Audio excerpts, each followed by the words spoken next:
Shalom, tema kita saat ini di bulan ini adalah mengenal Tuhan secara pribadi. Mengenal Tuhan secara pribadi.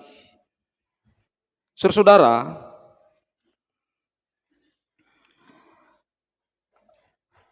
ada kata bijak mengatakan tak kenal maka tak sayang.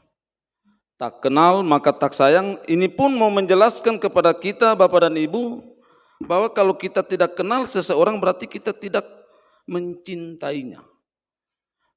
Kita tidak mengenal seorang berarti kita tidak tahu bagaimana karakternya, bagaimana tingkah lakunya, bagaimana pribadinya.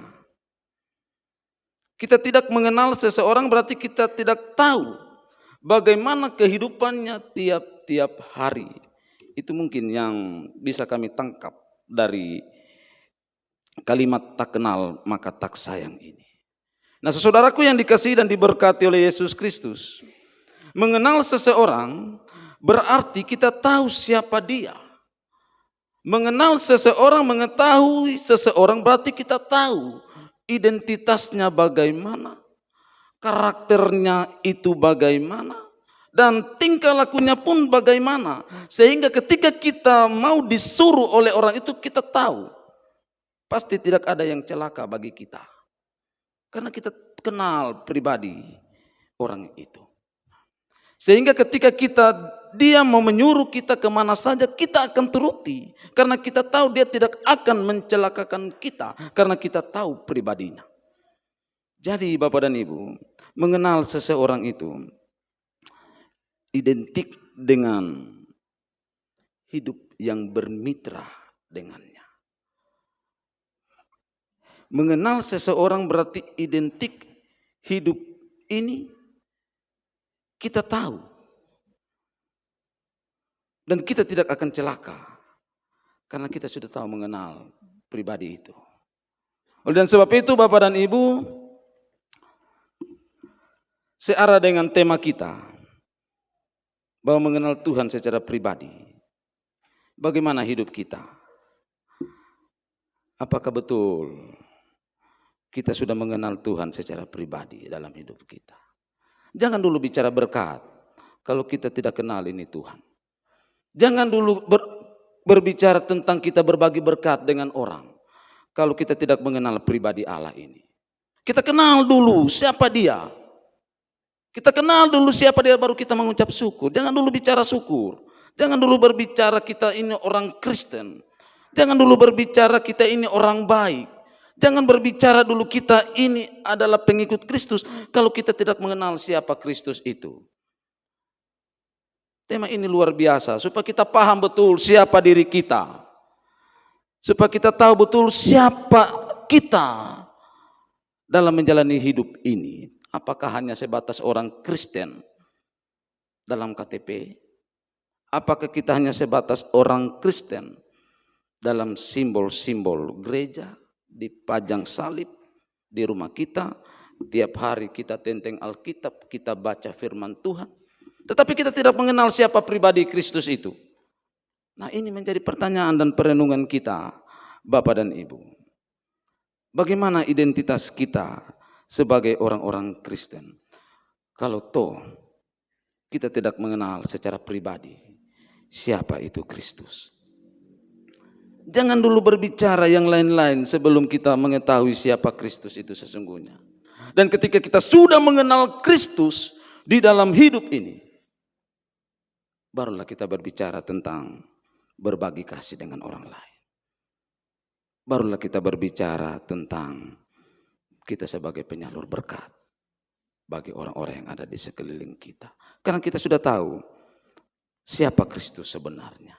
Dan juga kita paham kalau kita sudah mengenal Kristus dalam hidup kita secara pribadi. Apapun yang diperbuatnya, kita tidak akan bersungut-sungut. Apapun yang dilakukan Tuhan, suka maupun duka, kita tidak akan mengeluh. Karena kita sudah tahu pribadi Kristus itu bagaimana.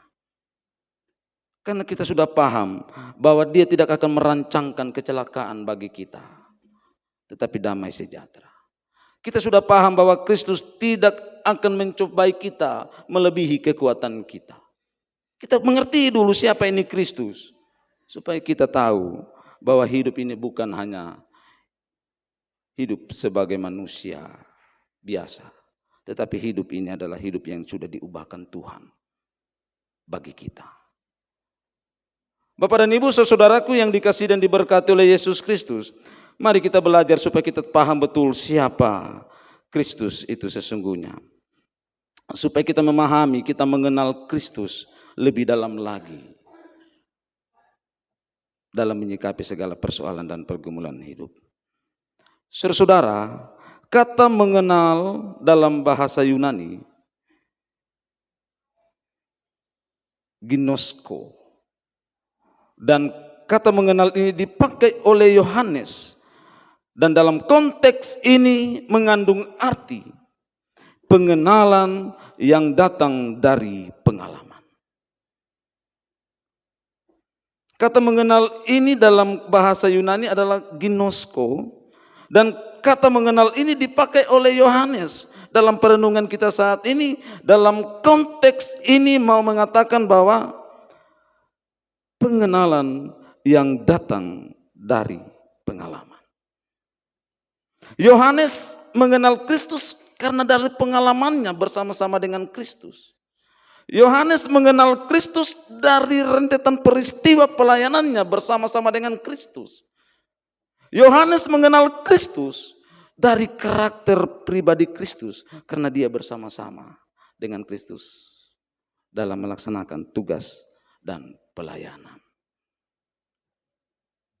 Ini mau mengatakan kepada kita, Bapak dan Ibu, bahwa sesungguhnya Yohanes paham betul siapa itu Kristus sesungguhnya. Yohanes memahami betul siapa Yesus sesungguhnya. Karena kenapa? Karena dia bergaul karib dengan Kristus. Kenapa? Karena dia terus dan terus bergaul dengan Kristus.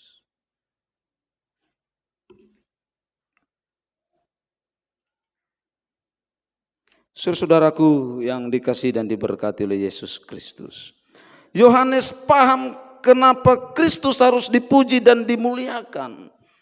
Yohanes paham kenapa Kristus harus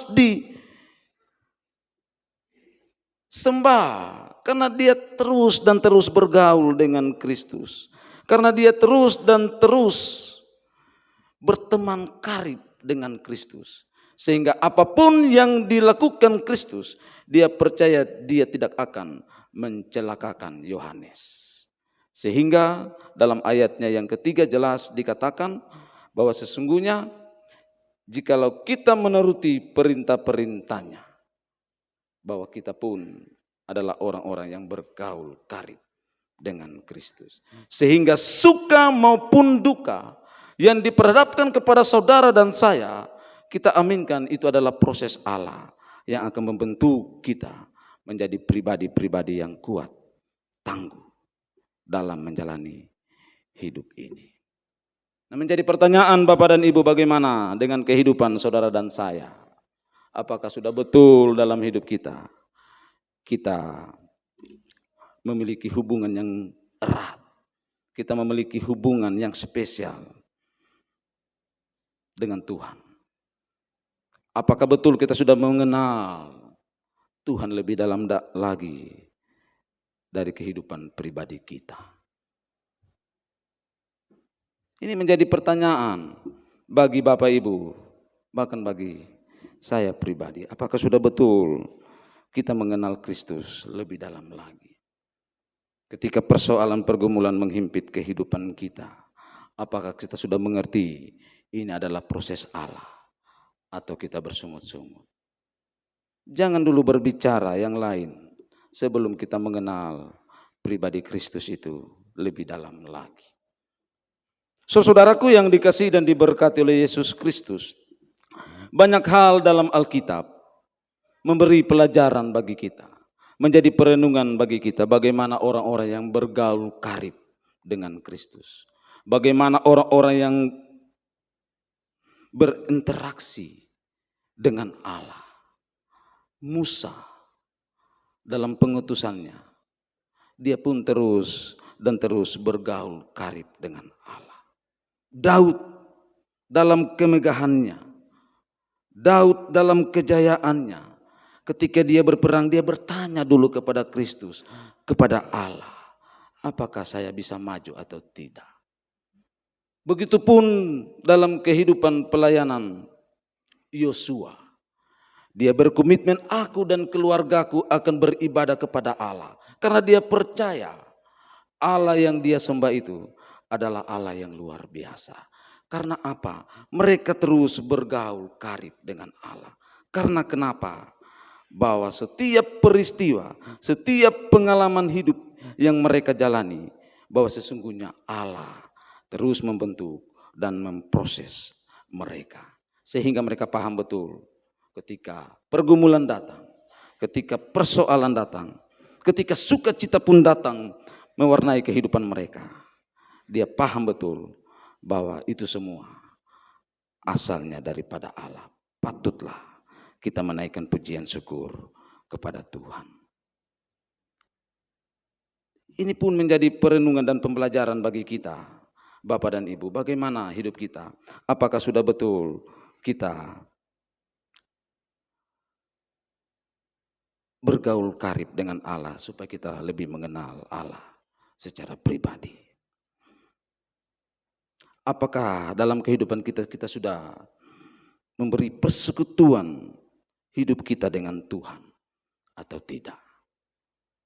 Oleh dan sebab itu, Bapak dan Ibu, saudaraku yang dikasihi dan diberkati oleh Yesus Kristus, ada beberapa hal yang menjadi perenungan bagi kita supaya kita paham betul bagaimana mengenal Tuhan secara pribadi. Yang pertama, mengenal Tuhan secara pribadi, kita harus mengikuti perintah dan arahannya.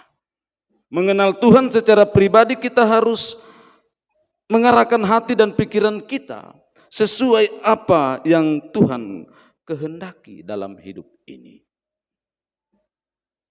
Berbicara tentang perintah dan arahan, kadang kita tidak bisa melakukannya dalam menjalani hidup ini.